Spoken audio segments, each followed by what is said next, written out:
Hi అండి. అందరూ ఎలా ఉన్నారు? బాగున్నారా? ఈ రోజైతే క్లైమేట్ చాలా చల్లగా ఉంది కదా. మా వారైతే చికెన్ తీసుకొచ్చి ఏదైనా స్పెషల్ గా చేయమన్నారు. నేనైతే చికెన్ మజ్జిగ పులుసు చేద్దామని ప్రిపేర్ అయ్యాను.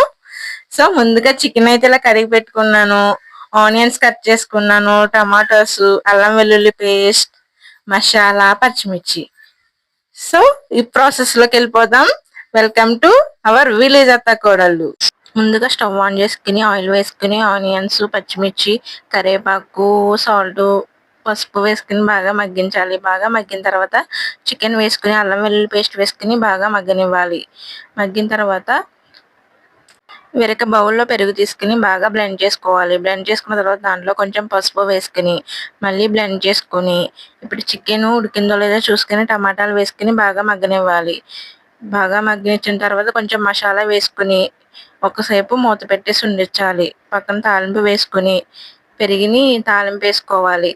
వేసుకున్న తర్వాత చికెన్ ఉడికిందో లేదో చూసుకుని దాంట్లో కొంచెం కారం వేసుకుని ఆ పెరుగు తాలింపుని కర్రీలో వేసేసుకోవాలి. అంతే రెడీ. కొంచెం కొత్తిమీర జిమ్ముకొని ఉంటే రెడీ. Like, share, subscribe.